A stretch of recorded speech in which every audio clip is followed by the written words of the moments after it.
My wife. It had been a stag dinner. These men still came together once in a while without their wives, as they had done when they were bachelors. They would eat for a long time, drink for a long time. They would talk of everything, stir up those old and joyful memories which bring a smile to the lip and a tremor to the heart. One of them was saying, "Georges, do you remember our excursion to Saint-Germain with those two little girls from Montmartre?" "I should say I do." And a little detail here or there would be remembered, and all these things brought joy to the hearts. The conversation turned on marriage, and each one said with a sincere air, "Oh, if it were to do over again." Georges Deporn added, "It's strange how easily one falls into it. You have fully decided never to marry, and then, in the springtime, you go to the country. The weather is warm. The summer is beautiful. The fields are full of flowers. You meet a young girl at some friend's house. Crash. All is over. You return married." Pierre Latoile exclaimed, "Correct. That is exactly my case. Only there were some peculiar incidents." His friend interrupted him. "As for you, you have no cause to complain. You have the most charming wife in the world, pretty, amiable, perfect. You are undoubtedly the happiest one of us all." The other one continued, "It's not my fault." "How so?" "It is true that I have a perfect wife, but I certainly married her much against my will." "Nonsense." "Yes, this is the adventure. I was 35, and I had no more idea of marrying than I had of hanging myself. Young girls seemed to me to be inane, and I loved pleasure. During the month of May, I was invited to the wedding of my cousin, Simon d'Arabel, in Normandy. It was a regular Normandy wedding. We sat down at the table at 5 o'clock in the evening, and at 11 o'clock we were still eating. I had been paired off for the occasion with a Mademoiselle Dumoulin, daughter of a retired colonel, a young, blonde, soldierly person, well-formed, frank, and talkative. She took complete possession of me for the whole day, dragged me into the park, made me dance willy-nilly, bored me to death. I said to myself, "That's all very well for today, but tomorrow I'll get out. That's all there is to it." Toward 11 o'clock at night, the women retired to their rooms. The men stayed, smoking while they drank or drinking while they smoked, whichever you will.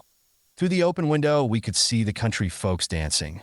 Farmers and peasant girls were jumping about in a circle, yelling at the top of their lungs a dance air, which was feebly accompanied by 2 violins and a clarinet.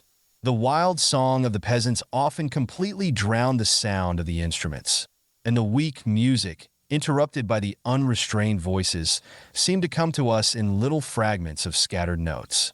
2 enormous casks, surrounded by flaming torches, contained drinks for the crowd. 2 men were kept busy rinsing the glasses or bowls in a bucket and immediately holding them under the spigots, from which flowed the red stream of wine or the golden stream of pure cider. And the parched dancers, the old ones quietly, the girls panting, came up, stretched out their arms and grasped some receptacle, threw back their heads and poured down their throats the drink which they preferred. On a table were bread, butter, cheese, and sausages.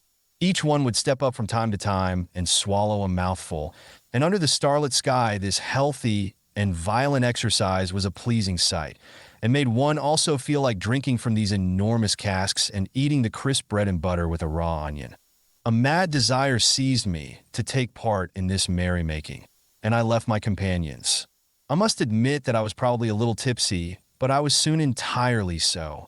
I grabbed the hand of a big, panting peasant woman, and I jumped her about until I was out of breath.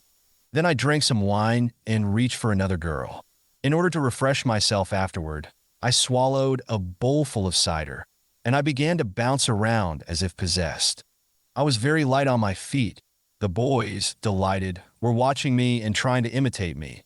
The girls all wished to dance with me, and jumped about heavily with the grace of cows. After each dance, I drank a glass of wine or a glass of cider, and toward 2 o'clock in the morning I was so drunk that I could hardly stand up. I realized my condition and tried to reach my room.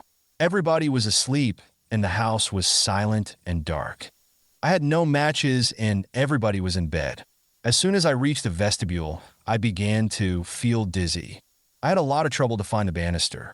At last, by accident, My hand came in contact with it, and I sat down on the first step of the stairs in order to try to gather my scattered wits. My room was on the second floor. It was the third door to the left. Fortunately, I had not forgotten that. Armed with this knowledge, I arose, not without difficulty, and I began to ascend, step by step. In my hands, I firmly gripped the iron railing in order not to fall, and took great pains to make no noise. Only 3 or 4 times did my foot miss the steps, and I went down on my knees, but thanks to the energy of my arms and the strength of my will, I avoided falling completely. At last I reached the second floor, and I set out in my journey along the hall, feeling my way by the walls. I felt one door. I counted. 1. But a sudden dizziness made me lose my hold on the wall, make a strange turn, and fall up against the other wall. I wished to turn in a straight line. The crossing was long and full of hardships. At last I reached the shore, and, prudently, I began to travel along again until I met another door. In order to be sure to make no mistake, I again counted out loud. 2. I started out on my walk again. At last I found the third door. I said, 3, that's my room, and I turned the knob. The door opened.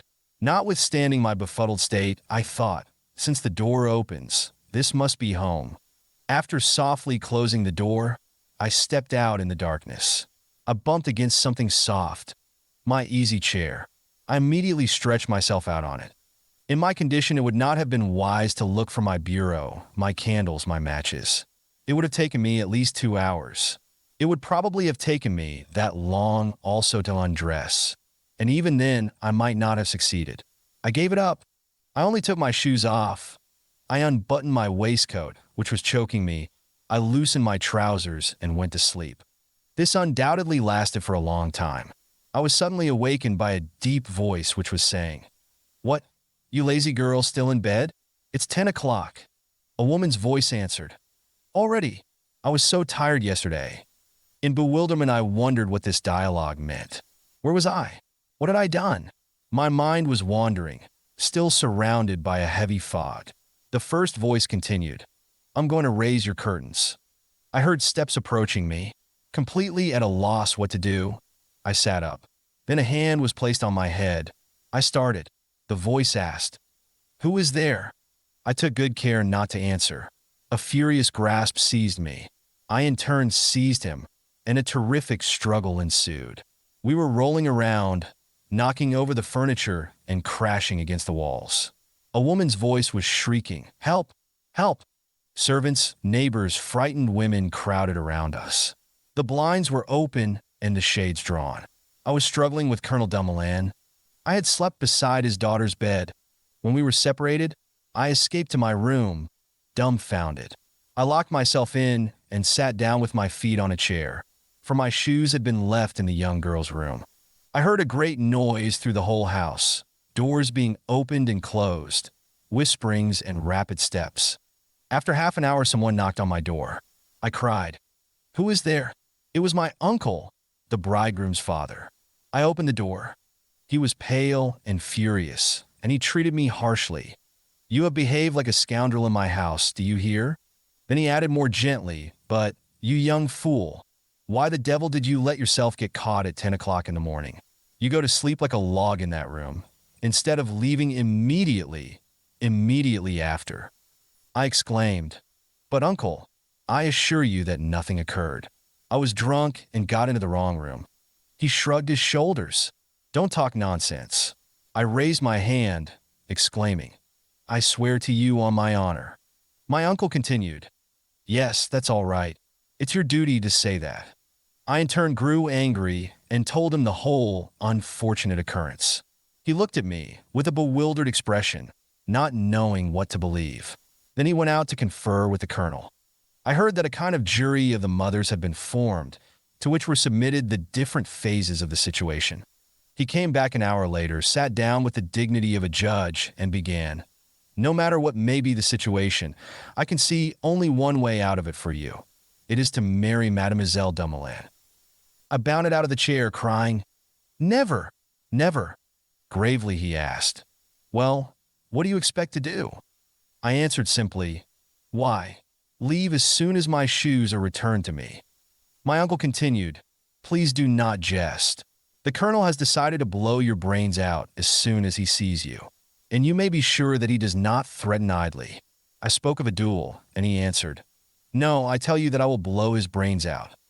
Let us now examine the question from another point of view. Either you have misbehaved yourself, and then so much the worse for you, my boy. One should not go near a young girl, or else, being drunk, as you say, you made a mistake in the room. In this case, it's even worse for you. You shouldn't get yourself into such foolish situations. Whatever you may say, the poor girl's reputation is lost, for a drunkard's excuses are never believed. The only real victim in the matter is the girl. Think it over. He went away while I cried after him, "Say what you will, I'll not marry her." I stayed alone for another hour. Then my aunt came. She was crying. She used every argument. No one believed my story. They could not imagine that this young girl could have forgotten to lock her door in a house full of company. The colonel had struck her. She had been crying the whole morning. It was a terrible and unforgettable scandal. And my good aunt added, "As for her hand, anyhow, we may, perhaps, find some way out of it when we are drawing up the papers." This prospect relieved me, and I agreed to write my proposal. An hour later I left for Paris. The following day I was informed that I had been accepted. Then, in 3 weeks, before I had been able to find any excuse, the bans were published, the announcement sent out, the contract signed, and one Monday morning I found myself in a church, beside a weeping young girl, after telling the magistrate that I consented to take her as my companion, for better for worse. I had not seen her since my adventure, and I glanced at her out of the corner of my eye with a certain malevolent surprise. However, she was not ugly, far from it. I said to myself, "There is someone who won't laugh every day." She did not look at me once until the evening, and she did not say a single word. Toward the middle of the night, I entered the bridal chamber with the full intention of letting her know my resolutions, for I was now master. I found her sitting in an armchair, fully dressed, pale, and with red eyes. As soon as I entered, she rose and came slowly toward me, saying, "Monsieur, I am ready to do whatever you may command. I will kill myself if you so desire." The colonel's daughter was as pretty as she could be in this heroic role. I kissed her. It was my privilege. I soon saw that I had not got a bad bargain. I have now been married 5 years. I do not regret it in the least. Pierre Latoile was silent. His companions were laughing. One of them said, "Marriage is indeed a lottery. You must never choose your numbers. The haphazard ones are the best." Another added by way of conclusion, "Yes, but do not forget that the god of drunkards chose for Pierre."